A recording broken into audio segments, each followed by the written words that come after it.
দর্শক, ইস্পাহানি মির্জাপুর চা মুক্তবাক অনুষ্ঠানে আপনাদের সবাইকে স্বাগত জানাচ্ছি।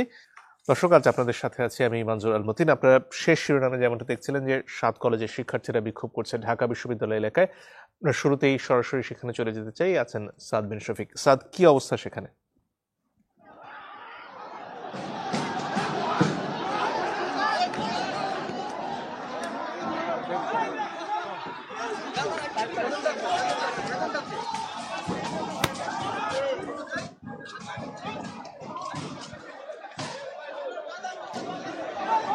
মানজুর, আজকে আমরা দেখেছি কিন্তু দীর্ঘ সময়ে মিরপুর রোডে কিন্তু 7 কলেজের শিক্ষার্থীরা অবরোধ করে রেখেছিল তাদের 5 দফা দাবি, এবং সেই দাবির প্রেক্ষিতে তারা ঢাকা বিশ্ববিদ্যালয়ে যে সহ উপাচার্যের সাথে দেখা করতে এসেছিল তার প্রেক্ষিতে তারা মনে করেছেন যে তাদের প্রতি অন্যায় করা হয়েছে, তাদেরকে অপমান করা হয়েছে। তারা কিন্তু বিক্ষোভ প্রদর্শন করছিলেন আজকে, এবং সেই বিক্ষোভ কিন্তু বেশ কয়েক ঘন্টা ধরে তারা সড়ক অবরোধ করে রাখার পর 10:30টার দিকে কিন্তু তারা ছেড়ে দেন, অর্থাৎ সড়কে যান চলাচল স্বাভাবিক হয় বেশ কয়েক ঘন্টা পর। এরপর আমরা দেখেছি ঢাকা বিশ্ববিদ্যালয়ে ঢোকার যে বেশ কয়েকটি ফটক আছে, এর মধ্যে নীলক্ষেত সংলগ্ন যে মুক্তি ও গণতন্ত্র তোরণ, সেই তোরণের সামনে কিন্তু বেশ কয়েকশো শিক্ষার্থী, 7 কলেজের শিক্ষার্থী কিন্তু তারা এখানে অবস্থান করেছিলেন। তারা বিক্ষোভ প্রদর্শন করছিলেন অধ্যাপক মামুনের বিরুদ্ধে, যিনি সহ উপাচার্য, যার সাথে দেখা করার প্রেক্ষিতে আজকের তাদের ভাষ্য অনুযায়ী আজকের এই পরিস্থিতির সৃষ্টি হয়েছে। তারা যে 5টা দাবি নিয়ে গিয়েছিলেন, এরপর কিন্তু আমরা দেখেছি ঢাকা বিশ্ববিদ্যালয়ের শিক্ষার্থীরা এফ রহমান হলের সামনে কয়েক হাজার শিক্ষার্থী কিন্তু অবস্থান করেছিলেন, এবং বেশ অনেকটা সময় শান্তিপূর্ণভাবেই কিন্তু সড়কের দুপাশে কিন্তু মুখোমুখি অবস্থানে ছিলেন ঢাকা বিশ্ববিদ্যালয়ের শিক্ষার্থীরা এবং 7 কলেজের শিক্ষার্থীরা। এখানে আমরা দেখেছিলাম পুলিশ সতর্ক অবস্থানে ছিল, কিন্তু হঠাৎই কিন্তু ঢাকা বিশ্ববিদ্যালয়ের শিক্ষার্থীরা ধাওয়া করে 7 কলেজের শিক্ষার্থীদের, এবং যেই জায়গায় তারা অবস্থান করেছিলেন তারা কিন্তু সেখান থেকে এক অর্থে দৌড়ে পালিয়ে যায়। এবং ঢাকা বিশ্ববিদ্যালয়ে এখনও কিন্তু হাজারো শিক্ষার্থী এই মুহূর্তে এখানে অবস্থান করছেন, এবং 7 কলেজের শিক্ষার্থী যারা এখানে এসেছিলেন তারা কিন্তু একটা কথা বলছিলেন যে তাদের আসলে সেই অর্থে বিশ্ববিদ্যালয়ের শিক্ষার্থীদের সাথে কোনো ধরনের কোনো সংঘাতের কোনো ইচ্ছে ছিল না। তারা মূলত এসেছিলেন তাদের প্রতিবাদ জানাতে, যেই সহ উপাচার্য অধ্যাপক মামুন তার আচরণের প্রেক্ষিতে। এবং তারপর কিন্তু এই ঘটনাটি ঘটলো। প্রায় আধা ঘন্টা সময় কিন্তু তারা শান্তিপূর্ণভাবে দুই পক্ষ দুপাশে অবস্থান করছিলেন, এবং তারপরে কিন্তু আমরা দেখলাম ঢাকা কলেজের শিক্ষার্থী সহ 7 কলেজের শিক্ষার্থীরা আছে, সেই শিক্ষার্থীরা কিন্তু পিছু হটেছেন। এই মুহূর্তে এই জায়গায় নীলক্ষেতের যে তোরণের সামনে বা যে ফটকের সামনে আন্দোলন চলছিল, সেখানে ঢাকা বিশ্ববিদ্যালয়ের শিক্ষার্থীরা অবস্থান করছেন। ঢাকা বিশ্ববিদ্যালয়ের শিক্ষার্থীদের আসার পর কিন্তু যারা এখানে আন্দোলনরত ছিলেন তারা কিন্তু চলে গিয়েছেন। মঞ্জুর, আপাতত এখান থেকে এই হচ্ছে খবর।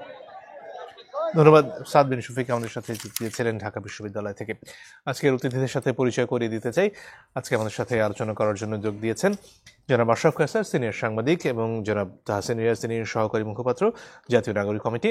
সরাসরি আমাদের সাথে যুক্ত হয়েছেন নীলুফার চৌধুরী মনি, সাবেক সংসদ সদস্য, বিএনপি। আপনাদের সবাইকে স্বাগত আমাদের এই অনুষ্ঠানে। শুরুতেই জনাব আশরাফ কায়সার, আপনার কাছে আসতে চাই। গত কদিন ধরেই বিএনপি, সরকার এবং ছাত্রনেতা, জাতীয় নাগরিক কমিটি, তাদের একটা বাহাস চোখে পড়ছে, সেটা হচ্ছে অন্তর্বর্তীকালীন সরকার নির্বাচনের সময় নিরপেক্ষ থাকতে পারবে কিনা, এবং যেহেতু 3 জন ছাত্রদের প্রতিনিধি সরকারে রয়েছেন, তাদের উপস্থিতিতে নতুন রাজনৈতিক দল যদি গঠন করা হয় সেটা আসলে কতটুকু গ্রহণযোগ্য হবে। আপনার পর্যবেক্ষণ দিয়ে শুরু করতে চাই।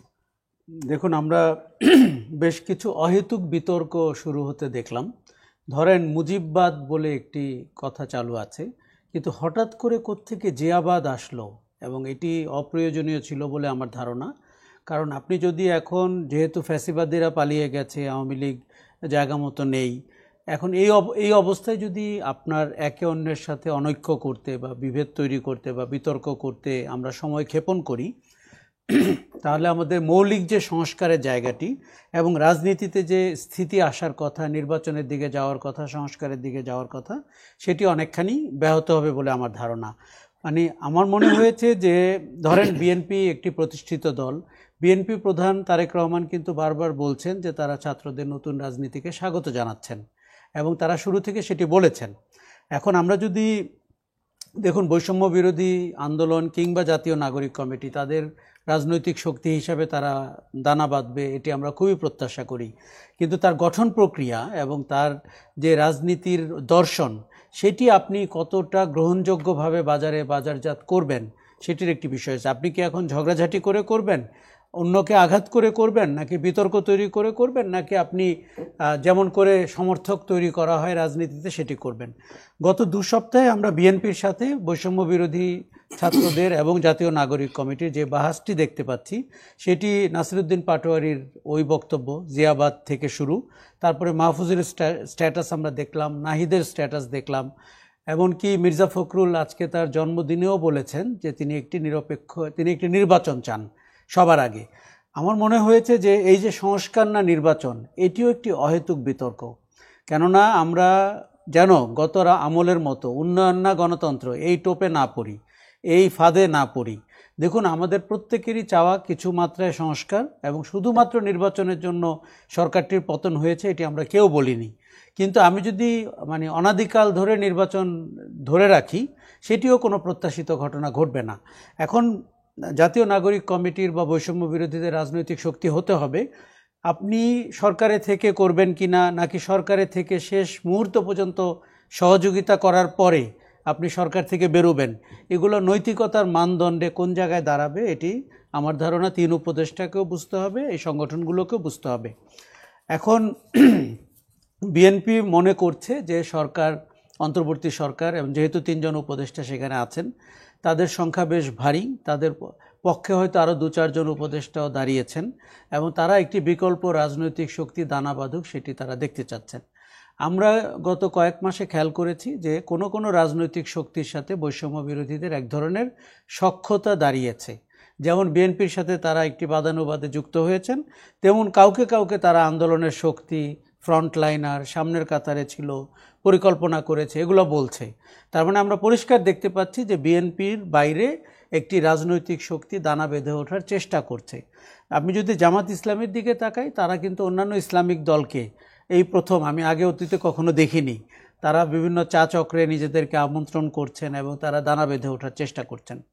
কাজেই এরকম একটি রাজনৈতিক ডামাডোলের ভেতরে আমরা যখন আগামী নির্বাচনটি যদি ডিসেম্বরে হয় বা তারও আগে হয় বা তার পরে হয়, নির্বাচনের যে পরিবেশ সেটি নিয়ে শঙ্কা প্রকাশ করছি। আর একটা জিনিস হচ্ছে যে সরকারের যেই সক্ষমতা আমরা দেখতে চাচ্ছিলাম, বারবার কেন নির্বাচন আলোচনায় এসছে, কেন বিএনপি অগাস্টের মধ্যে নির্বাচন দাবি করছে, কারণ হচ্ছে সরকারের সক্ষমতা নিয়ে অনেক প্রশ্ন হচ্ছে। সরকার আইনশৃঙ্খলা পরিস্থিতি ম্যানেজ করতে পারছে কি না, দ্রব্যমূল্য ম্যানেজ করতে পারছে কি না। আপনি জানেন যে আওয়ামী লীগের পলাতক শক্তি বিভিন্নভাবে সরকারকে ডিস্টাবলাইজ করার চেষ্টা করছে, এবং গত স্বরাষ্ট্রমন্ত্রী ইন্ডিয়ান এক্সপ্রেসকে যেভাবে ইন্টারভিউ দিয়েছেন, মুক্তিযুদ্ধ বিষয়ক সাবেক মন্ত্রী যেভাবে কথা বলেছেন, আমরা পরিষ্কার টের পাচ্ছি ভারত, আওয়ামী লীগ, ফ্যাসিবাদীরা মিলে এখনও একটি রাজনৈতিক শক্তি হিসাবে কার্যকর রয়েছে, এবং সরকার যত নরম হচ্ছে ওই শক্তিটি তত প্রকাশ্য হচ্ছে, সেটি সামাজিক যোগাযোগ মাধ্যমে, সেটি অন্যান্য মিডিয়াতে ইন্টারভিউ দেওয়ার ভিতরে, এমনকি সমাজে। এই সময় কিন্তু বৈষম্য বিরোধী বিএনপি, জামাতে ইসলামী কিংবা এবি পার্টি কিংবা অন্যান্যদের এক কাট্টা থাকার কথা একটা ইস্যুতে, সেটি হচ্ছে ফ্যাসিবাদের বিরুদ্ধে অবস্থানের ক্ষেত্রে। এখন নিজেদের অনৈক্যের কারণে আমি পরিষ্কার দেখতে পাচ্ছি শেষ হাসি হাসার চেষ্টা করছেন ফ্যাসিবাদী শক্তিগুলো, সেটি খুব অনাকাঙ্ক্ষিত হবে। অনেক ধন্যবাদ। তাহসিন ইরাজ, আপনার কাছে আসতে চাই। আজকে উপদেষ্টা আসিফ নজরুল যে কথাটি বলছিলেন যে নির্বাচন কেন্দ্রিক সমঝোতা অসম্ভব নয় বিএনপি এবং ছাত্রদের মধ্যে, এই যে সবগুলো শক্তিকে এক করে নিয়ে সবার কাছে গ্রহণযোগ্য একটা নির্বাচনের দিকে এগোনো, সেখানে নাসিরউদ্দিন পাটোয়ারির এই ধরনের বক্তব্য আসলে পরিস্থিতিকে ঘোলাটে করে তুলছে কিনা, এবং এর পাশাপাশি এখন যে অবস্থাটা তৈরি হয়েছে সেখান থেকে আবার ঐক্যের দিকে যাবার রাস্তাটা আপনারা কি ভাবছেন? ধন্যবাদ। দেখুন, আমি আসলে একটু ভিন্ন দিক থেকে যদি দেখি, যে আপনি যদি বলেন এটা ডেমোক্রেটিক কান্ট্রি, তো ডেমোক্রেসির বিউটিটাই তো এটা, যেখানে আসলে বাদানুবাদ থাকবে, এখানে বিতর্ক থাকবে, একদল আরেক দলকে নিয়ে টেনশনের মধ্যে থাকবে, আরেক দল সেটাকে কাউন্টার করবে। এটাকে আমি অস্বাভাবিকভাবে দেখছি না। আমার মনে হয় যে এটাকে ইভেন অস্বাভাবিকভাবে দেখারও সুযোগ নেই। আমরা আসলে যে 16 বছর যেভাবে করে আমরা আজকের দিনে উপনীত হয়েছি, দেখেন 16 বছরে আসলে অপোজিশন বলে কিছু ছিল না। তখন এককেন্দ্রিক আমরা সব কিছু দেখেছি। সেখানে আসলে কোনো একটা দল খুব শক্তপোক্ত জায়গায় কোনো কিছুকে কাউন্টার করবে, স্পেশালি যে ফ্যাসিজম শক্তিকে আমরা 16 বছর দেখেছি, তো ওইটা আসলে সুযোগই ছিল না। দ্যাট মিনস আমি যদি বলি যে বিগত 16 বছর গণতন্ত্র হচ্ছে এই রাষ্ট্রে অ্যাবসেন্স ছিল, এই রাষ্ট্রে গণতন্ত্রের কোনো অবস্থান ছিল না।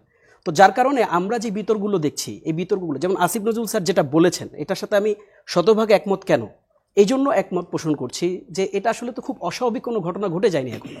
মানে ব্যাপারটা এমন না যে দুটো দল একেবারে মুখোমুখি হয়ে সংঘর্ষে জড়িয়ে পড়ছে, এটি একটি বিতর্ক তৈরি হয়েছে। বিতর্ক তৈরি হওয়াটা তো অস্বাভাবিক কিছু না। বিএনপি বাংলাদেশের অন্যতম গণতান্ত্রিক বড় দল, এবং যাদের যদি আপনি হিস্টোরিক্যাল লেগেসি দেখেন, তাদের হিস্টোরিক্যাল লেগেসি আছে। তো যেই পরিস্থিতি সৃষ্টি হয়েছে, তারা যদি বলি 16 বছরের আগেও তারা ক্ষমতায় ছিলেন, তো তাদের পক্ষ থেকে একটি নির্বাচনের দাবি, এটাকে আমরা অস্বাভাবিকভাবে দেখছি না। আবার দেখেন, বৈষম্যবিরোধী ছাত্র আন্দোলন এবং নাগরিক কমিটি, যদি আমি আমার স্ট্যান্ডের কথা বলি বা আমাদের যে ইনিশিয়েটিভ স্ট্যান্ডের কথা বলি, আমরা বলছি কি, আমরা কি একটাবারও কোথাও বলেছি যে আমরা ইলেকশন চাই না? আমরা কি কোথাও এটি বলেছি যে ইলেকশনকে আমরা, বা আমাদের কোনো কার্যক্রমে বা কোনো অবস্থানে কি এটি দেখা যাচ্ছে যে আমরা বলছি যে আমাদের এই কার্যক্রমগুলো করার সময় লাগবে? এটা বলছেন যে সংস্কারের আগে বা বিচারের আগে নির্বাচন, এটি তো আমাদের ব্যক্তিগত কথা না।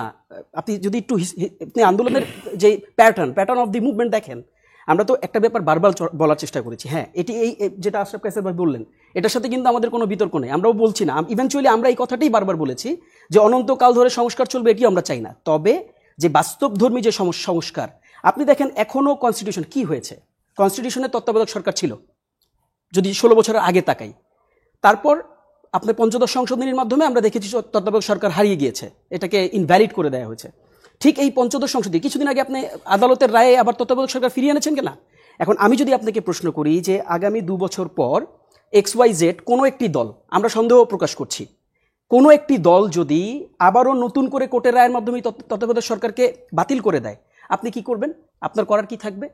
আমরা তো বলছি যে দেখেন, আমার মনে হয় না যে বিএনপি আমাদের সাথে বা অন্যান্য রাজনৈতিক দল আমাদের সাথে দ্বিমত পোষণ করবেন। আমরা বলছি সংবিধান থেকে একেবারে পরিপূর্ণরূপে স্বৈরাচার তৈরি হওয়ার যে জায়গা, ফাঁকফোকরগুলো আছে, এগুলোকে বন্ধ করতে হবে। এখন সাধারণ মানুষ হিসাবে, একটি রাজনৈতিক শক্তি হিসাবে আমরা কি এই দাবিটা করতে পারি না? এই দাবিটা কি যে এই আন্দোলনে একেবারে যে সাধারণ মানুষ, আপামর জনতা যারা এই আন্দোলনে সশরীরে নেমে তাদের রক্ত ঝরিয়েছে, তারা সর্বোচ্চ জীবনের ঝুঁকি নিয়ে তারা এই আন্দোলনকে সফল করেছে, তাদের পক্ষ থেকে এটি আমরা কি দাবি জানাতে পারি না?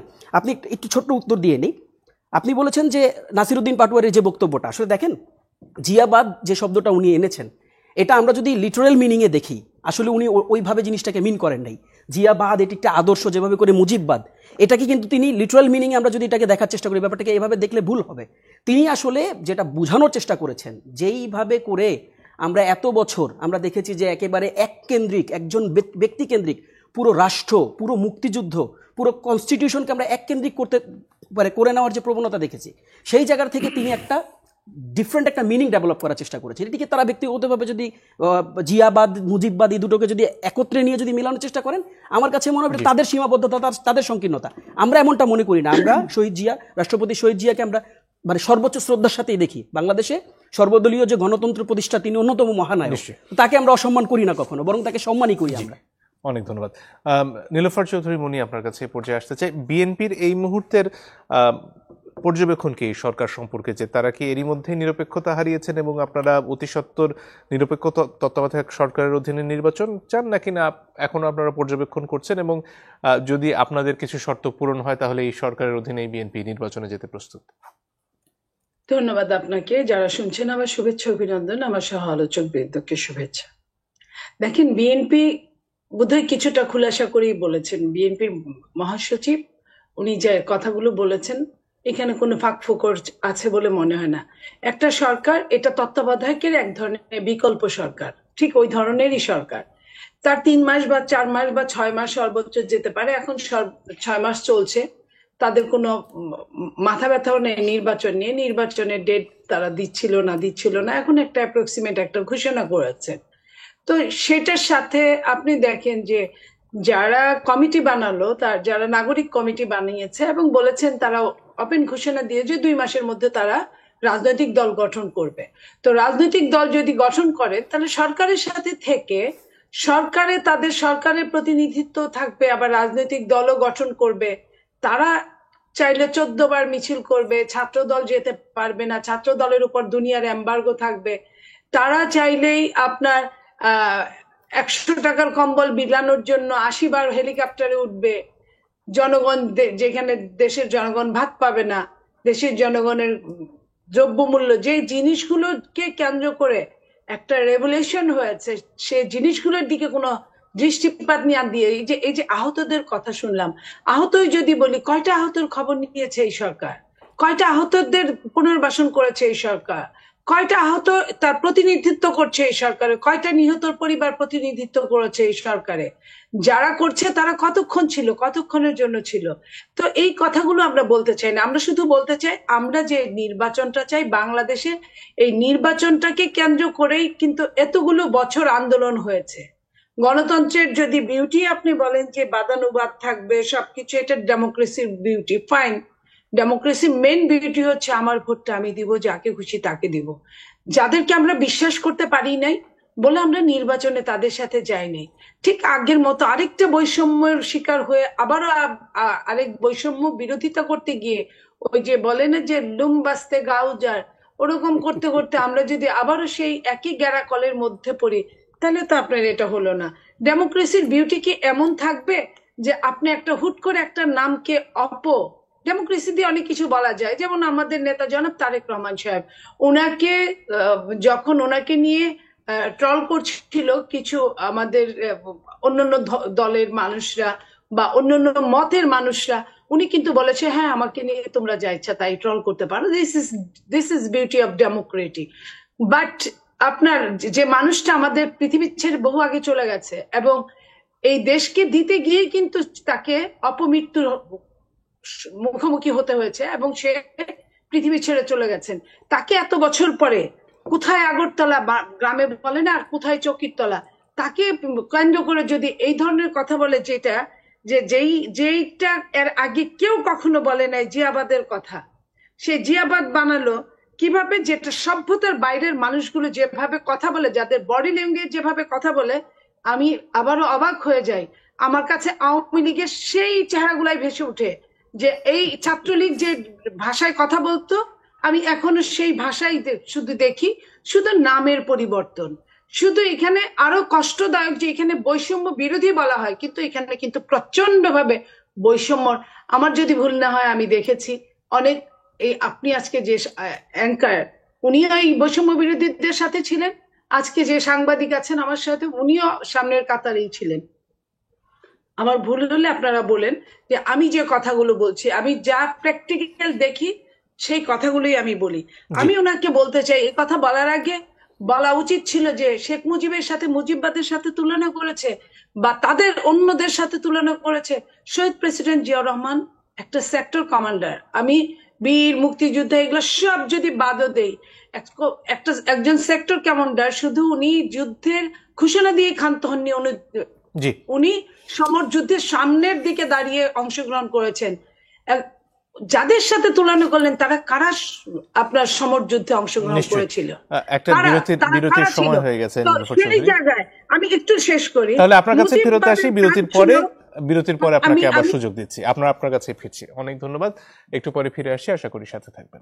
মঞ্জুর, এই মুহূর্তে কিন্তু পরিস্থিতি বেশ অনেকটাই ঘোলাটে। আমরা তখন দেখেছিলাম ঢাকা কলেজ সহ 7 কলেজের শিক্ষার্থীদের ধাওয়া দিয়ে যে ঢাকা বিশ্ববিদ্যালয়ের শিক্ষার্থীরা ছত্রভঙ্গ করে দিয়েছিলেন, তারা কিন্তু আরো বেশি সংখ্যায় এই মুহূর্তে আবারও পাল্টা ধাওয়া করে ঢাকা বিশ্ববিদ্যালয়ের দিকে সমবেত হয়েছিলেন। একটি পর্যায়ে কিন্তু নীলক্ষেতের এই যে ঢাকা বিশ্ববিদ্যালয়ে ঢোকার ফটক, এই ফটক পার হয়ে নীলক্ষেতের আরেক প্রান্ত অর্থাৎ নিউ মার্কেট প্রান্ত থেকেও কিন্তু 7 কলেজের শিক্ষার্থীদেরকে হটিয়ে দেওয়া হয়েছিল এবং এরপর ঢাকা কলেজের সামনে তারা অবস্থান করছিলেন অনেকটা সময়।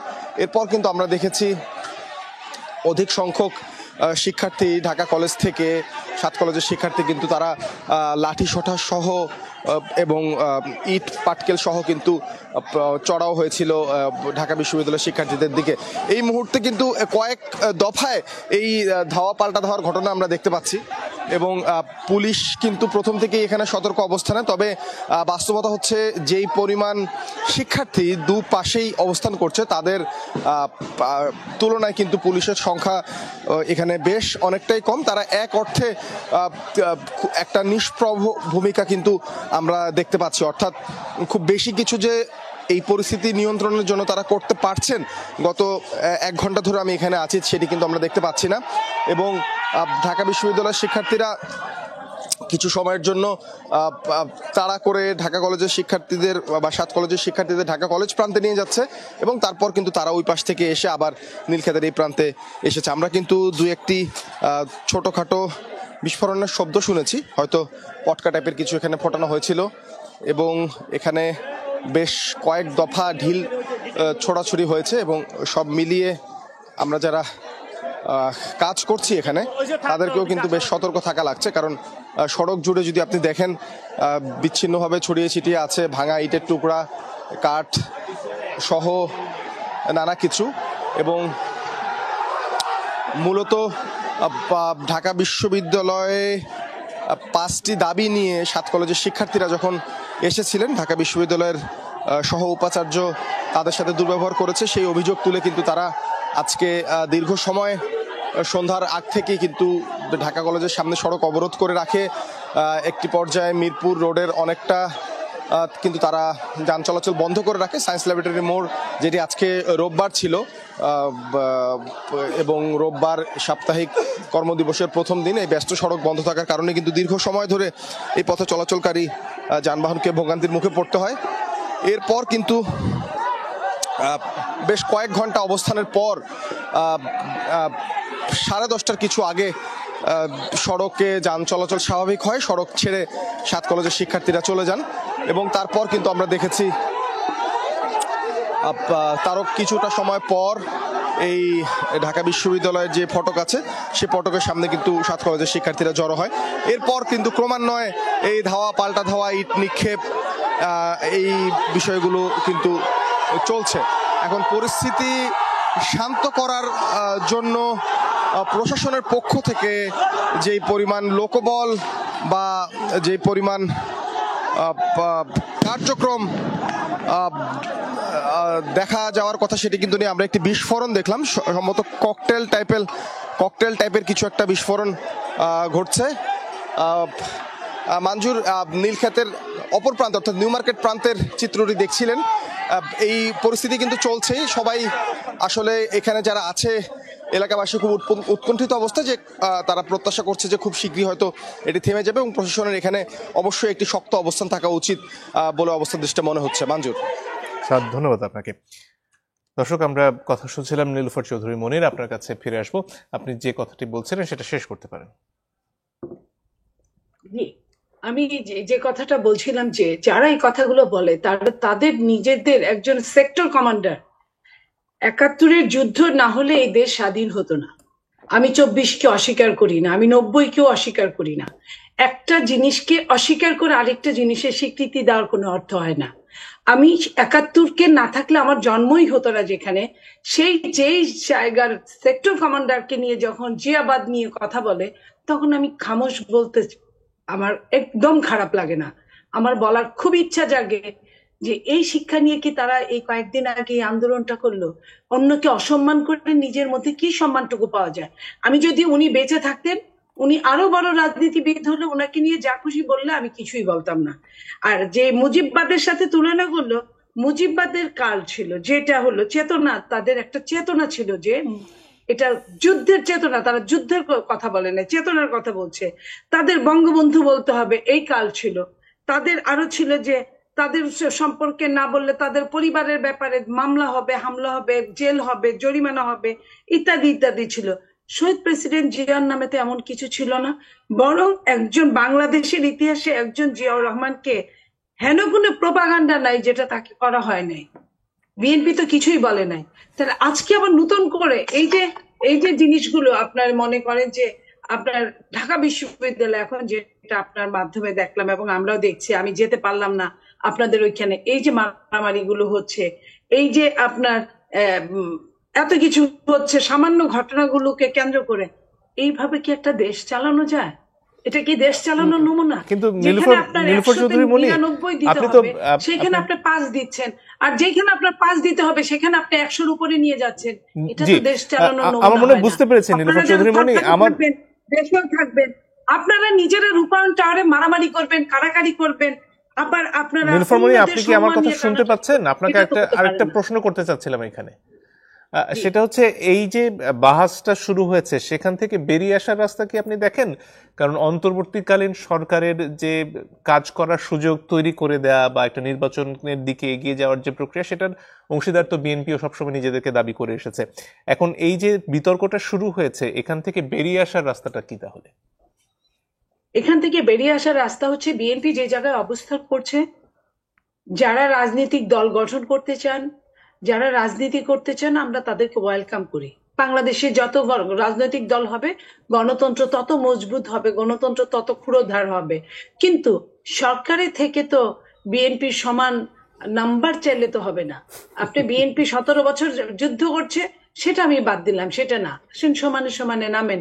আমরা ক্লাস 1-এর কোনো প্রার্থীকেও আমরা প্রতিযোগী ভাবি, আমরা তাদেরকে হালকা করে দেখি না। প্রতিযোগী ভেবে আপনারা প্রতিযোগী ভাবেন, ভেবে আপনারা আসেন। আপনারা হেলিকপ্টারে করে কম্বল বিতরণ করবেন, আর আমরা পায়ে হেঁটে পথে গেলেও আমাদের সামনে আপনারা কাঁটা বিছিয়ে রাখবেন, তা তো হতে পারে না। তাহলে আপনার আওয়ামী লীগের সঙ্গে আপনাদের পার্থক্যটা কোথায়?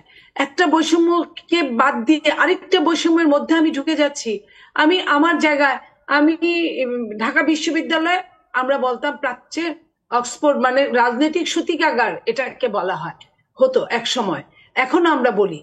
কিন্তু সেই জায়গায় কারো ঠাই হবে, কারো হবে না। কেউ 3 বেলা মিছিল করবে, আরেকজন যেতে পারবে না, মানে কি একটা আপনারা পোস্টার বলছেন লাগাতে যে এই 3 জন এটা তো হয়। উপদেষ্টা যদি পদত্যাগ করেন, সরকারে না থাকেন, তাহলেই আপনাদের সমস্যাগুলো মিটে যায়? নট অনলি এটা, 3 জন উপদেষ্টার সাথে যদি সরকারের আরো উপদেষ্টারা যদি তাদের দলে যোগদান করতে চায়, এবং সেটা যদি উপদেষ্টাদের মধ্যে থেকে যোগদান করতে চায়, সুযোগ সুবিধা নিয়ে যোগদান করতে চায়, তাহলে তো হবে না। আপনাকে আমি একটা প্রমাণ দেই। 31-এ আপনার ডিসেম্বরে তারা ঘোষণা দিবে। তারা বলল, তারা কি বলল? কোনো মুজিববাদী কোনো সংবিধান থাকবে না। আচ্ছা ফাইন, তারা ওইটা বললো, ওইটা পরের আলোচনায় আমি আসছি। কোন সংবিধানের মুজিববাদী হতে পারে না, কোন সংবিধান জিয়াবাদী হতে পারে না। ওটা হচ্ছে 72-এর সংবিধান, একটা দেশ প্রতিষ্ঠিত হওয়ার পরে সংবিধান। এখন আমি কাউকে অপছন্দ করি, তার মানে তার সবকিছু অপছন্দ করব। সে 3 বেলা খায় দেখে আমি 3 বেলা খাবো না, সে সাদা কাপড় পরে দেখে আমি সাদা পরবো না, এটা তো হতে পারে না। আমি তার যেটা যেটা অপছন্দ করে সেটাই শুধু অপছন্দ করব। এখন তার মানে যে মুজিববাদের ওইটা ওই সময় মুজিব শাসন করছে দেখে মুজিববাদের হবে, এটা তো হতে পারে না। আচ্ছা যাই হোক, আপনি ঘোষণা দিবেন, সরকার কি বললো যে সরকার এটার সাথে সরকারের কোনো রিলেশন নাই। ফাইন, ছাত্ররা একদিকে, সরকার একদিকে, সরকারের ছাত্ররা সমালোচনা করে, আমরাও তাদেরকে ব্রেভো বললাম, ভালো। কিন্তু ঘোষণার আগের রাতে সরকার হঠাৎ বলল যে তারা এটা 15 জানুয়ারির মধ্যে তারা ঘোষণা দিবে। আপনি বুঝেন যে ভিতরে ভিতরে কি নিবিড় সম্পর্ক তাদের। তখন কিন্তু যখন ঘোষণা দেওয়ার আগ মুহূর্তে তাদের মনে হলো যে এ তো আমরাই, তো আমরাই তারা আবার ঘোষণার জন্য সময় নিলেন। সময় নিয়ে 15 তারিখে তাদের মনে হলো যে রাজনীতিবিদদের সাথে তো বসা হয় নাই, কথা বলা হয় নাই। তখন তারা ভাবলেন যে রাজনীতিবিদদের সাথে কথা বলা যেতে পারে। এই যে যেতে পারে, তাহলে আপনি কোনখানে রাজনীতিবিদদের কোনখানে কদর করছেন, অথচ আপনি জানেনই না। আপনি সারা দিন রাত আপনি সংস্কার নিয়ে বসে থাকেন। সংস্কার যদি রাজনীতিবিদরা যদি হাজয় যুক্ত হয়েছে এবং হাজয় যুক্ত হয়েছে যদি না বলে, আপনার সংস্কার কিন্তু ধুলায় অন্ধকার হয়ে যাবে। সো আমরা চাই প্রত্যেকটা মুহূর্তে বাংলাদেশের দাম হোক। প্রত্যেকটা এই যে বুদ্ধিজীবীরা এত কষ্ট করে কাজ করছে, আমরা চাই তাদের কাজগুলো যাতে সত্যিকার অর্থে পূর্ণতা পায়। সেই পূর্ণতা পাওয়ার জন্য তো রাজনীতিবিদদের দরকার, সাংবাদিকদের দরকার। আপনি একটা সাংবাদিক একটা কথা বললে আপনি সাংবাদিকের কলম আপনি ভেঙে দিবেন। আপনি কোন থেকে কোথায়? শেখ হাসিনাকে দেখেও তো কিছু শেখার আছে। শেখ হাসিনা এবং আওয়ামী লীগ এত অত্যাচার করে, তারপর এত প্রতাপ রেখে, প্রশাসন হাতের তলায় রেখে, পুলিশকে হাতের তলায় রেখে তারা পালিয়ে যেতে বাধ্য হলো। সে যার জন্যই হোক, পিছনে যারাই থাকুক, যে থাকুক। আমার মনে হয় আমরা আপনার কথা বুঝতে পেরেছি। আপনার কাছে ফিরবো আবারো। জি, ধন্যবাদ। তাহসিন রিয়াজ, আপনার কাছে আসতে চাই। মূল কথাটা যেটা দাঁড়াচ্ছে সেটা বোধহয় বিএনপির সাথে সরকার বলুন বা বৈষম্য বিরোধী ছাত্র বা নাগরিক কমিটি, তাদের এক ধরনের অনাস্থা তৈরি হচ্ছে, বিশ্বাসের অভাব তৈরি হয়েছে। প্রশ্ন হচ্ছে এখান থেকে বেরিয়ে আসার এবং সবাই মিলে একটা গ্রহণযোগ্য নির্বাচন করার রাস্তাটা আসলে কি? রাস্তা আছে, রাস্তা অবভিয়াসলি আছে। আপনাকে আসলে পরমত সহিষ্ণুতা দেখাতে হবে। আপনি মানে যে ভাষায় কথা বলছেন সেই ভাষায় আওয়ামী লীগের ভাষার যে মিল, সেই মিল আমরা কিন্তু খুঁজে পাই।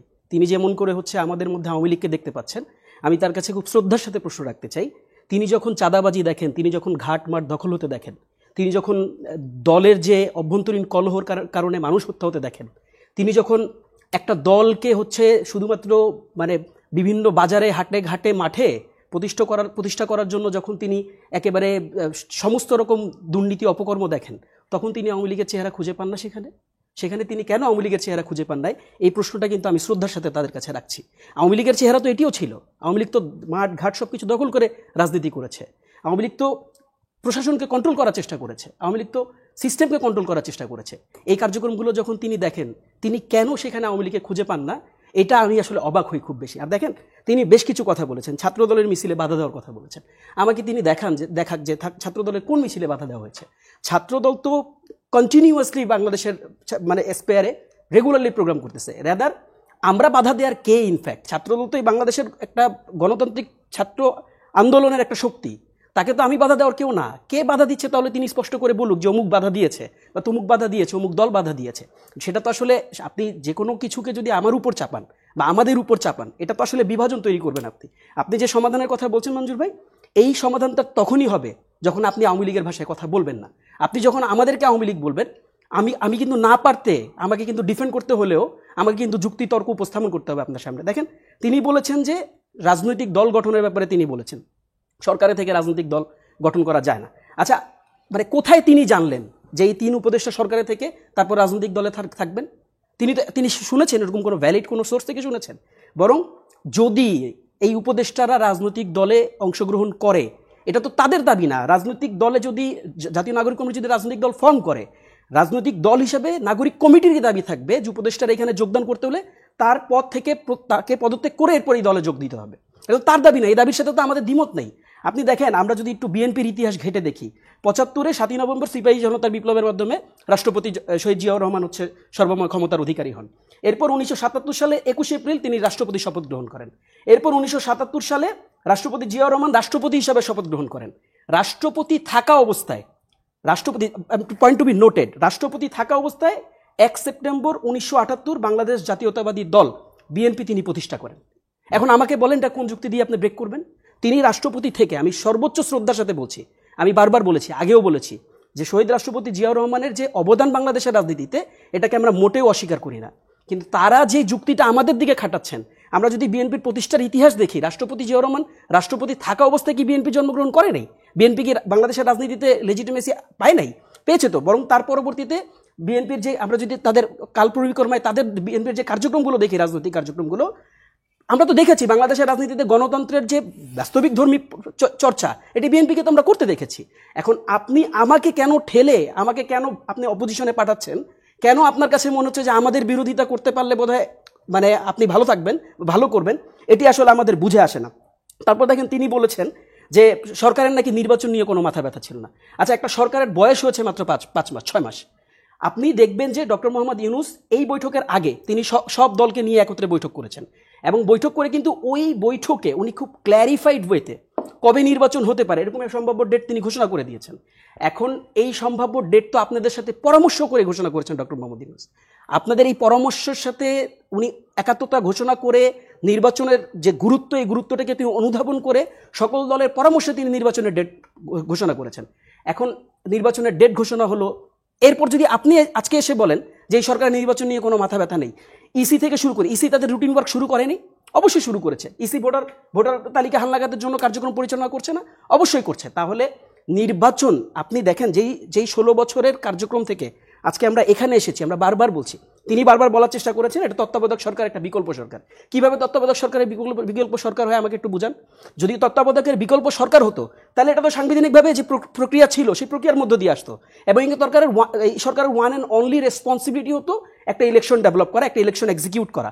তাই একটা ইলেকশন এক্সিকিউশনের জন্য গণঅভ্যুত্থান পরবর্তী সরকার হয়? আসলে তো হয় না। আপনি হিস্ট্রির দিকে তাকান, হিস্ট্রি, বিপ্লব, গণঅভ্যুত্থান, যতগুলো গণঅভ্যুত্থান আমরা দেখেছি, সেটা আপনি ফ্রেঞ্চ রেভলিউশন থেকে শুরু করে যত জায়গায় আপনি কিউবা অ্যান্ড আদার্স, সব জায়গায় আপনি দেখবেন যে যখন একটা বিপ্লব সংগঠিত হয়, বিপ্লব পরবর্তী যেই সরকার দায়িত্ব গ্রহণ করে, সেই সরকার একটা রাষ্ট্রের যে ভঙ্গুর রাষ্ট্র থাকে, আমরা তো দেখেছি রাষ্ট্রের যতগুলো যন্ত্র আছে, এই যন্ত্রগুলোকে আমরা বিকল অবস্থায় পাইনি।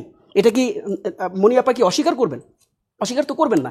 রাষ্ট্রের প্রত্যেকটি যন্ত্র আপনি আপনি আপনি দেখেন, আপনি যদি দেখেন যে সচিবালয়, আপনি যান মন্ত্রণালয়গুলো দেখেন, আপনি যদি দেখেন যে যতগুলো কমিশন আছে, আপনি দেখেন প্রত্যেকটা কমিশন ভঙ্গুর অবস্থা। আপনি যেই 6 মাসে আপনি অস্থির হয়ে গেলেন, আপনার নির্বাচনের সাথে আমার দ্বিমত নাই, বাট 6 মাসে যে আপনি অস্থিরতা দেখাচ্ছেন, যেই কমিশনের আন্ডারে বিগত 3টা ইলেকশন তো আপনারা দেখছেন, এই ইলেকশন তো আপনারাই প্রত্যাখ্যান করছেন। আপনারা কি প্রত্যাখ্যান করেন না? এখন আমি সেই ইলেকশন দিয়ে, সরকার যদি বলে যে ঠিক আছে আমি কালকে ইলেকশন দিয়ে দিলাম, ভাই আমার যে কমিশনকে দিয়ে আমি ইলেকশন করাবো, সেই কমিশনের তো ক্যাপাসিটি থাকতে হবে, সেই কমিশনের যে ক্যাপাসিটি ডেভেলপমেন্টের জন্য কাজ করতে হবে। রাষ্ট্রের এমন কোনো জায়গা নাই যে জায়গায় ডিসি, এডিসি থেকে শুরু করে আরও অন্যান্য ইউনো থেকে শুরু করে প্রত্যেকটা জায়গায় আপনার স্বৈরাচারীর দোসররা আছে। এটা কি আপা অস্বীকার করবেন? অবভিয়াসলি অস্বীকার করবেন না। এখন আপনি পজিশনিং চেঞ্জ করবেন না, আপনি রাষ্ট্রের কাঠামোগত পরিবর্তনের জন্য আপনি রান আপ করবেন না, আপনি হুট করে বলবেন ইলেকশন দিয়ে দিতে। এই ইলেকশনে যদি কোনো ডিসপিউট হয়, পরবর্তীতে তো আপনি এই সরকারকে আবার দায় দিবেন যে সরকার ব্যর্থ বলছে। আর একটা ছোট্ট রিপ্লাই আমি একটু দিয়ে নেই। দেখেন তারেক রহমানের, আমি শ্রদ্ধার সাথে বলছি, উনি দলের অ্যাক্টিং চেয়ারম্যান, উনি কিন্তু মানে আপারা যে ভাষায় কথা বলছেন এখন টকশোগুলোতে, বিভিন্ন জায়গায় তাদের নেতাকর্মীরা যে ভাষায় কথা বলছেন, আমি খুব শ্রদ্ধার সাথে বলি, তাদের ভাষার সাথে তারেক রহমানের ভাষার কিন্তু অনেক বড় মৌলিক পার্থক্য আছে। তারা বলছেন যে তারা যে কোনো দলকে, তারেক রহমান বলেছেন যে তারেক রহমান যে কোনো নতুন দলকে তিনি আলিঙ্গন করতে চান, তিনি এটাকে অ্যাকসেপ্ট করতে চান, ওয়েলকাম করতে চান। কিন্তু তাদের ভাষায় আপনি দেখেন তারা এই দলকে বিতর্কিত করার জন্য এহেন কোনো যুক্তি নেই যে যুক্তিটা আমাদের উপর চাপিয়ে দিচ্ছেন না। এটি দুঃখজনক। আমরা তাদের কাছ থেকে বড় রাজনৈতিক দল হিসাবে, বড় গণতান্ত্রিক দল হিসাবে আমরা তাদের কাছে এতটুকু প্রত্যাশা করি যে তারা অ্যাটলিস্ট আচরণগত জায়গায় এমন কোনো আচরণ করবেন না যেই আচরণের মানে আচরণ দেখে আপনি আসলে পূর্বের কোনো স্মৃতি আপনার মনে পড়ে যায়। আমরা সেই স্মৃতি আর রিকল করতে চাই না এই বাংলাদেশের মাটিতে। আশরাফ কাছে আপনার কাছে ফেরত আসতে চাই। দুপক্ষের বক্তব্যেই দুপক্ষের মধ্যে সাবেক স্বৈরশাসক শেখ হাসিনা এবং তার দল আওয়ামী লীগের ছায়ার যে কথা এতক্ষণ আমরা শুনছিলাম, এর আগেও যে বক্তব্য আমরা শুনছিলাম সেখানে 1-11-র আশঙ্কার কথাও ঘুরে ফিরে আসছে এবং স্বাভাবিকভাবে সেনাবাহিনী কি ভূমিকা নেবে এবং সেনাবাহিনী নিয়ে বিভিন্ন ধরনের শঙ্কার কথাও ঘুরে ফিরে আমরা শুনি। আসলে এই যে পারস্পরিক অবিশ্বাস বলুন বা ভুল বোঝাবুঝি বলুন, সেখান থেকে সামনের পথটা কেমন হতে পারে বলে আপনার মনে হয়? দেখুন, এভাবে চলতে থাকলে সামনের পথটা ভালো হবে বলে আমার মনে হয় না। মানে এই যে একে অন্যকে দোষারোপ করা, রাজনীতি নিয়ে প্রশ্ন করা, তাদের মৌলিক পার্থক্যগুলোকে তুলে ধরা এবং এই ধরনের কোন্দলে জড়িয়ে গেলে আপনি সংস্কারটিও করতে পারবেন না এবং সংস্কারের ব্যাপারেও একমত হতে পারবেন না এবং সংবিধান সংস্কারের মতো মৌলিক ইস্যুতে আপনি একমত হতে পারবেন না। এখন আমাদের কিন্তু শুরুতে 5 মাস আগে মনে হয়েছিল যে আমরা সবাই একটা প্ল্যাটফর্মে দাঁড়িয়েছি, ফ্যাসিবাদ বিরোধী একটি অবস্থানে দাঁড়িয়েছি এবং সরকারকেও সহযোগিতা করছি বা সরকার তার মতো চেষ্টা করছে সমাজ থেকে ফ্যাসিবাদী দোসরদেরকে উৎখাত করতে বা আইনের আওতায় আনতে বা শাস্তির আওতায় আনতে। আপনি একটা জিনিস খেয়াল করে দেখেন, এই বিতর্কের মধ্যে কিন্তু আপনি বিচার ভুলে গেছেন। এই বিতর্কের মধ্যে কিন্তু আপনি আমাদের গত স্বরাষ্ট্রমন্ত্রী ইন্ডিয়ান এক্সপ্রেসকে ইন্টারভিউ দিয়েছেন, সেটি নিয়ে আপনি কথা বলছেন না। আপনি পুতুল দ্বৈত নাগরিকত্ব নিয়ে WHO-তে কী করে কাজ পেল সেটি নিয়ে আলাপ হচ্ছে না। আমি পরিষ্কার দেখতে পাচ্ছি যে আমাদের ইম্পর্টেন্ট ডিসকাশন থেকে, যেখানে নজর থাকা উচিত, যেখানে তদারকি থাকা উচিত, যেখানে রাজনৈতিক বক্তব্য থাকা উচিত, সেই জায়গাটি ছেড়ে আমরা বিএনপি এবং বৈষম্য বিরোধী বা জাতীয় নাগরিক কমিটি আমরা একে অন্যকে দোষারোপ করছি তাদের রাজনীতির জন্য, তাদের আচরণের জন্য, তাদের ফিজিক্যাল ভঙ্গিমার জন্য, তাদের শব্দ চয়নের জন্য। এবং এটি কিন্তু এইভাবে চলতে থাকলে কোনো চূড়ান্ত সমাধানের দিকে যাবে না। কিন্তু আমি যেটি বলছিলাম যে এই রাজনৈতিক বিতর্ক কিন্তু আমি পছন্দ করি, কিন্তু তার একটা মাত্রা আছে। মানে কোনটি স্বাভাবিক মাত্রার রাজনৈতিক বিতর্ক, এটিও আমি একমত যে 16 বছর আমরা কোনো রাজনীতি দেখিনি, কোনো বহুদলীয় মতামত দেখিনি, ভিন্ন মত দেখিনি, সব সমমনাদের ঢল দেখেছি। সরকার গঠন করেছে, তারাই বিরোধী দল, তারাই উপদল, তারাই কিছু একটা, কিন্তু এই বিতর্কগুলো যেন হেলদি পর্যায় পর্যন্ত থাকে। দেখুন, প্রথমত যে রাজনীতিতে সমালোচনা থাকবেই, সেটা বিএনপির সমালোচনা আমি করতে পারবো, বৈষম্য বিরোধীদের সমালোচনা আমি করতে পারবো। এটি নেয়ার একটা ধৈর্য এবং সহনশীলতা সব দলের থাকতে হবে। এবং যারা আজকে রাজনীতিতে নতুন করে জায়গা পেতে চাচ্ছেন, তাদের জন্যও কিন্তু অনেক সমালোচনা আছে। আপনি যদি খেয়াল করে দেখেন যে তারা যখন খোলা জিপে করে সম্বর্ধনা নিতে যান একজন উপদেষ্টা, সেই চিত্রটি যদি আমাকে গত শাসনের কথা মনে করিয়ে দেয়, যেখানে এসপি ডিসিরা দৌড়াদৌড়ি করছেন, ব্যাপক জনসমাবেশ হয়েছে, সেগুলো কিন্তু জনগণ ভালো চোখে নেয়নি। আমার মনে হয় বৈষম্য বিরোধীরা এই প্রতিশ্রুতি দিয়ে ক্ষমতায় আসেননি বা অভ্যুত্থানটি করেনি যে তারা ওই রাজনীতিটাই করবেন। অথবা জাতীয় গোয়েন্দা সংস্থা যদি আপনাকে হেল্প করে স্থানীয় পর্যায়ে কোনো কোনো লোকের সাথে যোগাযোগ করতে, সেটিও ভালো কোনো একটা নজির স্থাপন করবে না। অথবা স্বাধীনতা বিরোধীদের সাথে আপনি যদি ঐক্য করেন রাজনৈতিক আখের গোছানোর জন্য, সেটিও ভালো ফল আনবে না। আমি মনে করি না বিএনপির সমালোচনা করা যাবে না। অফকোর্স সমালোচনা করা যাবে। বিএনপি মাঠে ঘাটে গ্রামে গঞ্জে পার্কিং লটে যেভাবে চাঁদাবাজি করছে, এটিও আমাদেরকে আগের শাসনের কথা মনে করিয়ে দেয়। এবং তার যে শীর্ষ নেতা তারেক রহমান যতই মুখে বলুক না কেন, মির্জা ফখরুল যতই বলুক, আমরা বাস্তবে কিন্তু মাঠে সেই অবস্থা দেখছি না। আপনি নিউ মার্কেট থানায় দেখেছেন একজন ছাত্রনেতাকে গ্রেফতার করতে গিয়ে ছাত্রদলের লোককে কি পরিস্থিতি হলো। আমরা এখন দেখুন, আমি একটা হতাশার কথা বলি, আমরা বারবার সরকারকে আসামির কাঠগড়ায় দাঁড় করাই। কি সংস্কার হলো? রাজনীতির কি সংস্কার হয়েছে? রাজনৈতিক দলের কি সংস্কার হয়েছে? আমরা যদি আজকে 6 মাস পরে আবার সেই রাজনীতির ঘেরাটোপে পড়ে যাই, যেই রাজনীতির চক্রান্ত থেকে বা জাল থেকে আমরা বেরোতে চেয়েছিলাম, তাহলে তো এটা কোনো পরিবর্তন হলো না।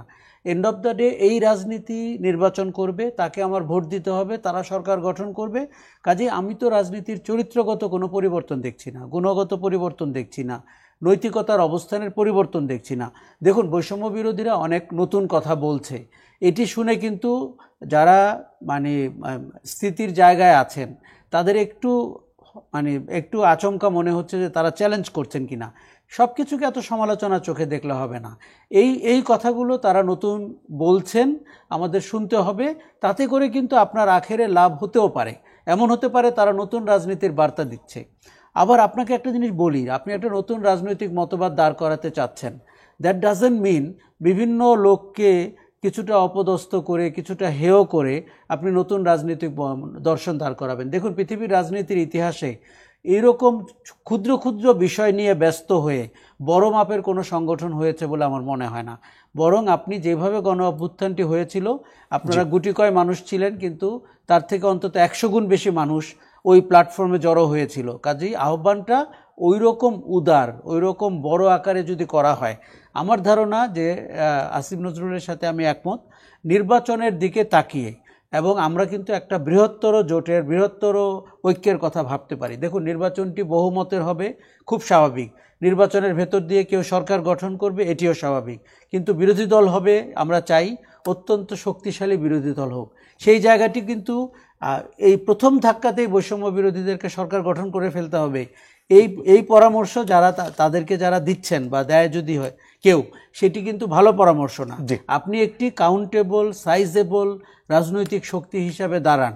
যেমনটি আমরা হয়তো কেউ কেউ প্ল্যান করেছিলাম 10 বছর পরে হাসিনার পতন ঘটাতে পারবো, সেটি ঘটে গেছে 36 দিনে। আমরা শেখ হাসিনার প্রতি এই কৃতজ্ঞতা বোধটুকু রাখি যে উনি আমাদের 36 দিনে উনি পালিয়ে গিয়ে আমাদেরকে অনেকটা সাহায্য করেছেন। কিন্তু নির্বাচনে আমরা যেন শর্টকাট না খুঁজি, অনৈতিক ঐক্য না খুঁজি এবং অনৈতিক জোট না করে জনগণকে আরেকবার প্রতারণা করে আমরা যেন নির্বাচনে বিজয়ী হতে চেষ্টা না করি। নীলুফার মনি যদি আর কিছু যোগ করে থাকে সংক্ষেপে।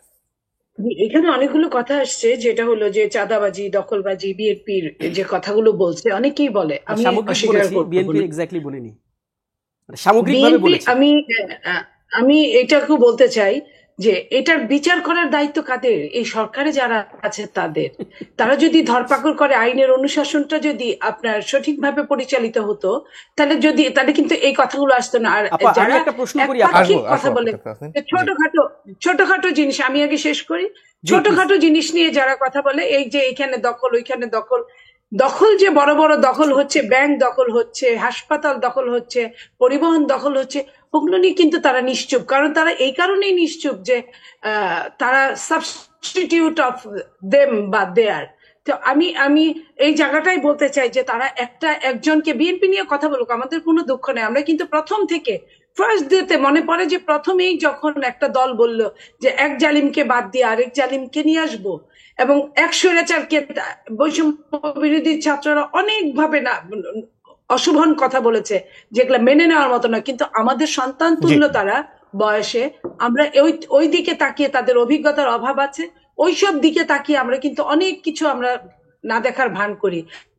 কিন্তু প্রত্যেকটা জিনিসের একটা সীমা আছে। একটা প্রমাণ আমি আপনাকে দেই, নাহিদ যে আপনার পোস্টটা দিয়েছে সেখানে এক জায়গায় লিখেছে যে আইজি, আগের আইজি ছিল বিএনপি, আইজি বদল হয়েছে, তাহলে এখনকার আইজি কি তাদের? এই যে প্রশ্নটা তো এরকমই হয়। আমার মনে বুঝতে পারছি। তাসিম যদি আর কিছু যোগ করার থাকে, তাসিম। না না, ধন্যবাদ। আমি আপনার কাছে খুব শ্রদ্ধার সাথে প্রশ্ন করছি। উনি বলেছেন বিচারের কথা। আমি দেখেন, রাষ্ট্রের যে, আমি যদি আইন শৃঙ্খলার কাঠামো দেখি, এটা তো আসলে ওনারাও আমাদের সাথে দ্বিমত করবেন না যে আমরা এটাকে কমপ্লিটলি ডিসফাংশনাল একটা অবস্থায় পেয়েছি। এই ডিসফাংশনাল একটা আইন শৃঙ্খলা বাহিনী, এই বাহিনী যখন নিউ মার্কেট থানায় অ্যাকশন নিতে গেছে, যেই নেতাকে আটক করার পর তারা থানায় নিয়ে গেছে, সেই নেতাকে ছাড়াই নিয়ে আসার জন্য সংঘবদ্ধভাবে যখন থানার পুলিশদেরকে হেনস্থা করে তাকে নিয়ে আসা হলো, আমি যদি আপনাকে প্রশ্ন করি, আপনি যদি এই জায়গাটায় রাষ্ট্রের যে দায়িত্বশীল জায়গায় আপনি থাকতেন, আপনি কি অ্যাকশন নিতেন? আমি যদি এখন প্রশ্ন করি যে অনেক জায়গায় অ্যাকশন আপনাদের কারণে নেওয়া যাচ্ছে না, তাহলে সেই প্রশ্ন আমি এভাবে করতে পারি, কিন্তু আমরা এই ডিসরেসপেক্টটা কাউকে দেখাইতে চাই না। যেমন দেখেন, আমি বারবার একটা কথা বলছি যে বিএনপির এই আন্দোলনে, এই মুভমেন্টে one of the core and big stakeholder BNP, এটা কিন্তু কোনো দ্বিমত নাই, কেউ দ্বিমত করে নাই, কিন্তু কেন তারা মানে শুধুমাত্র সমালোচনার জন্য সমালোচনা করে যাচ্ছেন, আমি এই জিনিসটা আসলে বুঝে উঠতে পারি।